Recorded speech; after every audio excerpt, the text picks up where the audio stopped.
Расскажу один из эпизодов военного времени. Это был июль, 93 год. Меня пригласил Геннадий Михайлович Берлава. Я уже работал зампредседателем службы госбезопасности республики. Это как раз перевели меня от службы безопасности высших органов власти республики,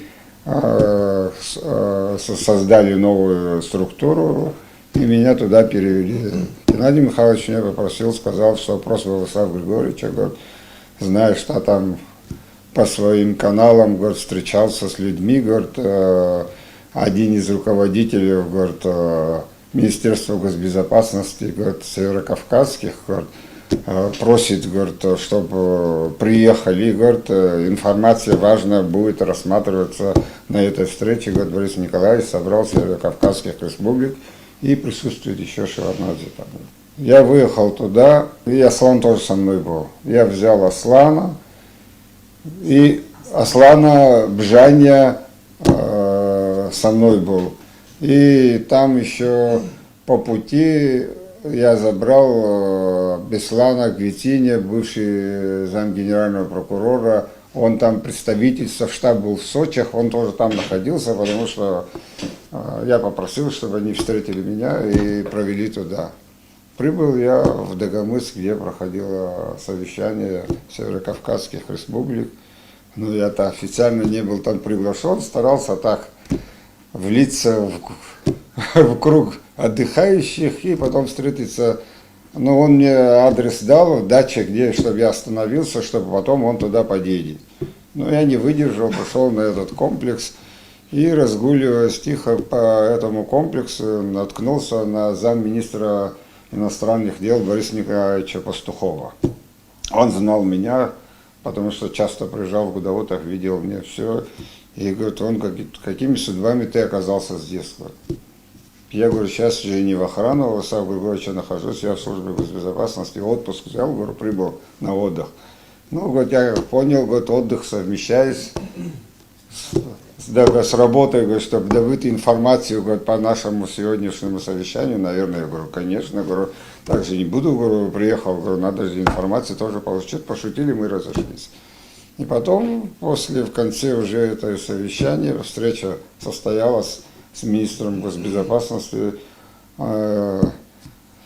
этой республики, который меня пригласил, и по полочкам он мне разложил, говорит, что сегодня вопрос Абхазии рассматривался, вот, ставили в известность северокавказских республик, что Абхазию хотят разделить по кипрскому варианту по реке Гумста. Гагра, вот, и Гудаут остается за абхазами, вот, до Сухуми займут грузины. Вот. Я говорю, ну, обрисовал, что к чему, все он мне рассказал, что я срочно же выехал назад, чтобы побыстрее. Прибыл я, и Владислав Григорьевич занят был, об этом я доложил Сократ Рачевичу Джинджеле. Об этом я ему доложил, и он после меня доложил Владиславу Григорьевичу, что так и так Виталий приходил, говорит, и дал, говорит, информацию такую-то. И я не успел дойти до здания службы госбезопасности, звонок туда, срочно, немедленно, говорит, чтобы он сюда вернулся ко мне. Приехал, захожу, можно. Он вскочил, рядом кресло развернул, рядом себе поставил, говорит, ты, говорит, вчера только что от меня ушел, говорит, и уже, говорит, информацию напрямую мне не даешь, Сократу Рачевичу, говорит. И давай садись, рассказывай, говорит. Ну, я ему рассказал об этом все, что так и так. Это точно? Я говорю, точно, так и было, говорю.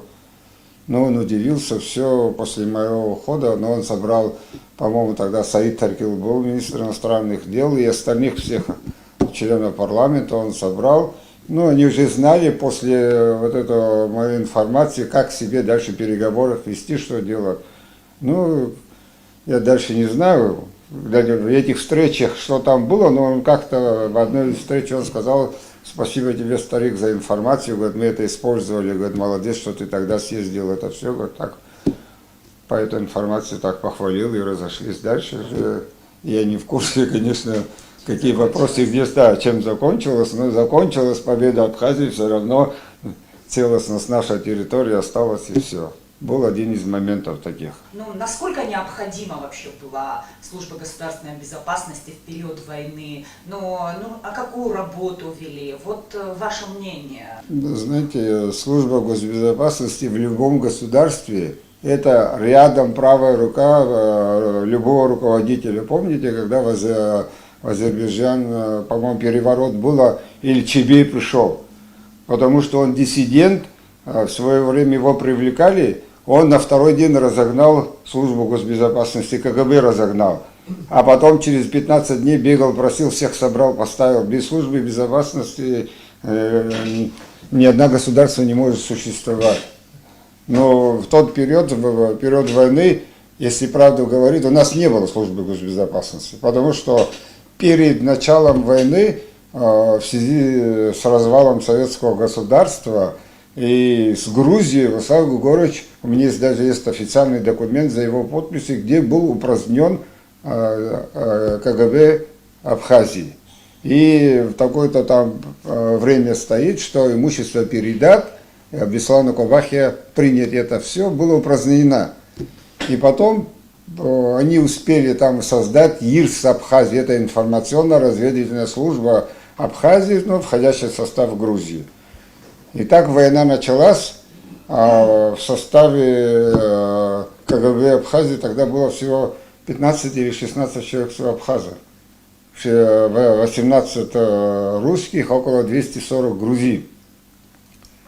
Мы выехали туда, и все, кто остался, некоторые здесь остались, в Абхазии, некоторые через Батуми умудрились уехать в Россию, и единственное гудаутское подразделение оставалось туда. Там Саша Трещев, Артем Борцец был начальником гудаутского отделения, Рафик Минджа, 3 там отделения, и по Абхазии грузин. 4 всего там было. И это 4 тоже, которые там находились, если правду говоря, когда война началась, когда они начали приходить в штаб, уважаемые наши умники, некоторые, как это КГБ, в свое время они нас там сдавали, продавали, еще год их допускать, их вообще перестали не пускать в Министерство обороны.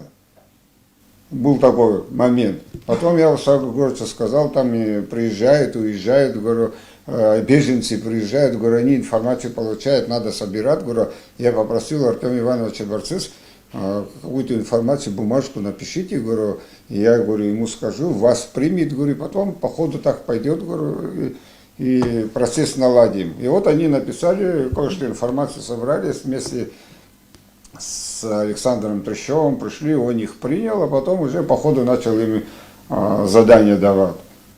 И даже, помните, как на сессии рассматривался вопрос о создании службы госбезопасности, в Гудаутах на сессии рассматривался.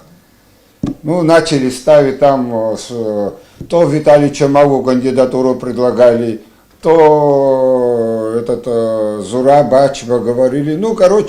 Люди, которые не имеющие отношения к этой структуре, решили руководителем ставить.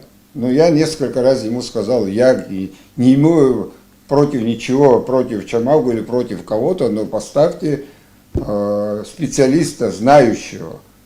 А как раз когда это создавался, он немножко оставался в Сухуми, потому что его отец тяжело больной был, Бирулава, приехал, находился. Он мне спросил, говорит, как ты знаешь его? Я ему сказал, что равного профессионала в Грузии нету, как Бирулава. В данный момент он не работал там тоже, знающий работу, все.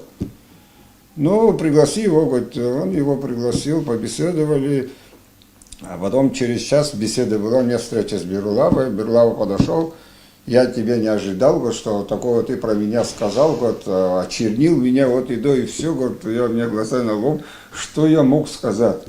Потом он засмеялся, обнял меня, говорит, как ты председателю сказал, говорит, что равного профессионала нету, так восхвалил, говорит, и назначили его исполняющим обязанности. Вот так началось сбор информации, потому что благодаря Геннадию Михайловичу можно было сказать, что у нас был сигнал о задержании, который человек покушался на Владислава Григорьевича. Это я сигнал получал, но я работаю в службе охраны президента, я не мог этот сигнал реализовать. Я сразу ему позвонил, потом этот сигнал он развил, дальше продолжил, выходил на министра госбезопасности Краснодарского края Воронцова. Они уже дальше подставляли, подключали, и в гостиницах прослушивали, и там уже было целый ряд мероприятий проведен по разоблачению, задержанию этого все. Это благодаря его заслуге было это дальше продолжено, эта информация, и в итоге арестован был этот Геренидзе и дал, ну, расстрел был вынесен, но потом обменяли его. Так что служба безопасности там, ну, конечно, кадров не хватало. Кадров не было. Я когда приехал, мы приехали в Москву, я сопровождал Славу Григорьевича в Москве, на Ленинском проспекте, в офисе увидел нашего сотрудника Гуни Руслана. Я говорю, ты что здесь делаешь? Я вот так, говорю, приехал через этот круговую, нахожусь здесь. Я говорю, давай быстренько назад возвращайся. Говорю, людей не хватает, говорю, давайте. Потом в итоге, ну, это был уже 93-й год, Гуни так возвратился, уже в Минобороны живо создавал разведку, он там у них находился. То же самое, Миша Тарба тоже уехал, Новороссийский был. Я через этого Воронцова, через его родственника тоже выходил, передавал, чтобы быстрее, чтобы он назад возвратился. У нас мало всего было. В советское время и то, когда в отделах по 17-18 человек, исходя, как они обычно говорили, в Абхазии проживает 17% всего, вот исходя из 17% отделы тоже так формировались, что один, это уже 17% составляло подразделение все. И так было, так создавалось это все. Очень большой интерес вызвало ваше интервью, касающееся Аслана Георгиевича Бжани, вообще его нахождение, ненахождение здесь. У меня в связи с этим совсем вопрос. Вообще вот в довоенный период вы как-то его видели, в военный период? Вот расскажите немножко про это. Ну, довоенный период, конечно, я видел, он молодой лейтенант, сотрудник, пришел служить. Сталкивались по работе, на работе, виделся я с ним, все, даже его родственницу пригласил, я работал, жену и сестру, пригласил в службу охраны президента, создаваемую, я ее оформлял, я его знал хорошо, и супругу тоже знал, она в обкоме комсомола, с моей супругой работали, знал я его. А встретились мы в период войны, уже в Гудаутах я его увидел, это уже был, по-моему, или октябрь, или начало, ну, ноябрь месяц. Я помню, ноябрь месяц он подошел ко мне так и так, я попросил, даже смогла на какие-нибудь документы взять с собой, спрятать или нет, создавая мной охраны, что было. Вот там мы увиделись. Ну, дальше уже процесс по Гудауты, служба занималась своими действиями, а я своими функциональными обязанностями занимался. Но так я его по Гудауте часто видел, как и остальные ребята. Но сейчас у гудаутского подразделения не было такой батальон или отряд, чтобы они в атаку ходили, когда некоторые, многие фантазируют так. Ну, не было такого. Они занимались сбором информации для председателя Верховного Совета СССР. Даже было у меня, я не хочу сейчас в последнее время это говорю, но буду какие-то свои воспоминания, я там фамилию укажу. Сейчас вот не хочу в эфире, чтобы их не фамилии было. Когда мне трудно было, людей не хватало, я позвонил, помогите в охране Славы Григорьевича. Один из сотрудников мне заявил, говорит, мы, говорит, информационно-разведывательной службе, говорит, Абхазия, говорит, вот ты самостоятельную организацию создал, говорит, ты никакого отношения к нам не имеешь, говорит, сам охраняй, говорит. Вы что, говорю, вы что, до сих пор, говорю, в Грузии относитесь, что ли, вы что, не понимаете, что война началась, говорю. И потом уже людей не хватало, и как раз иду оттуда, мне встречает Закан Матва и Астамор Джинджал. Я говорю, ребята, говорю, когда у вас время есть, говорю, вот, говорю, где офис, где он живет, где мы остановились, говорю, в вечернее время помогите мне, говорю. По своей инициативе я на них вышел, и они тоже сами добровольно в вечернее время по этой площадке патрулировали, службу несли. Было еще время так, что война шла, начали структуру создавать, должности тоже начали распределять. Приехала делегация ко мне, они говорят, что мы упраздняем твою службу охраны. Слушай, мою службу охраны не вы создавали, я создавал председатель Верховного Совета, говорю, на парламенте 23 июля вместе с гербом и флагом был утвержден и назначен меня. Война кончится, потом, говорю, распределяйте эти должности, говорю, а сейчас идите, говорю, работайте в свою штатную структуру, говорю, вот так был, такой разговор был, даже еще мечтали, ну, должности распределяли, еще войны он не кончился, они кресла искали, как сегодня.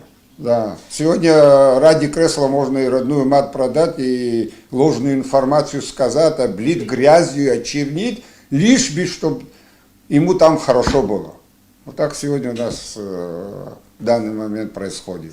И мне иногда больно, что я этому органу столько лет отдал, с кем я, ребят, был, даже на этой пресс-конференции, как некрасиво выступили.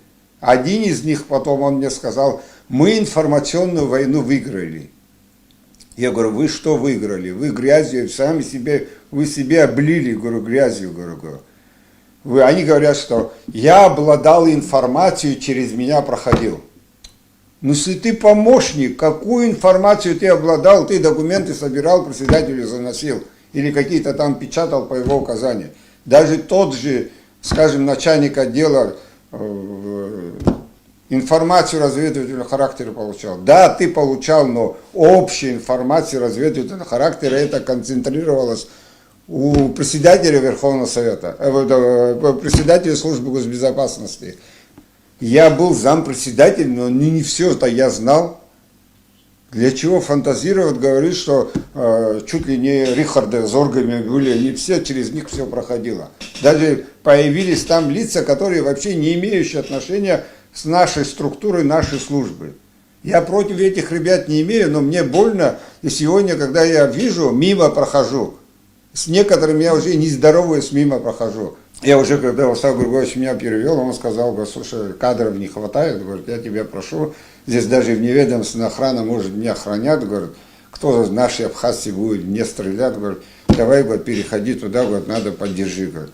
Ну, конечно, Бирулава приехал, и Астамур Тарбака гражданского. Они там вообще хотели гражданского поставить, говорили, вас КГБ СССР надрессировало, вас ЦК КПСС, там это все. Когда я, будучи уже работая в СГБ, Муса Дауров ко мне пришел.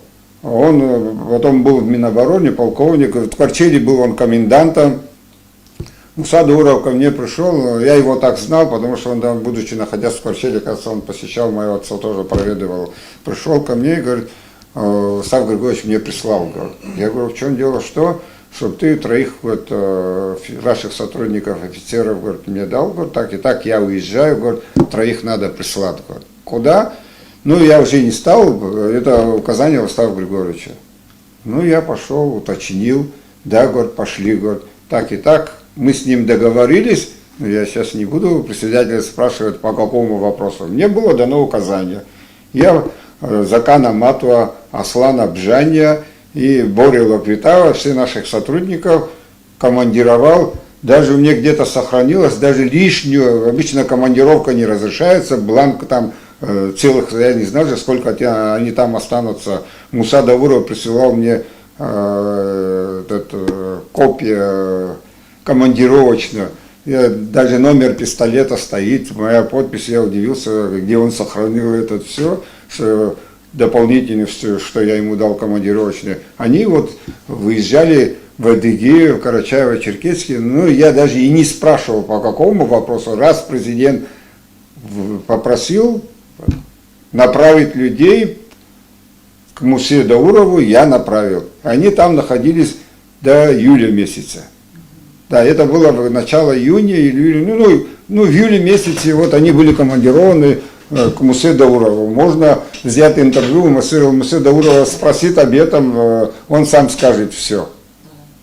Так что Аслан Георгиевич там тогда был туда направлен. Что они постоянно муссируют, что он там, даже лица, которые его не знают, столько грязи его обливают, когда я им объясняю, говорю, слушай, есть живой свидетель, я один, второй Астамур Тарба, говорю, бедный Гена Бирулава умер, идите, говорю, даже они его уже, это было 26 сентября, уже город вот-вот и все.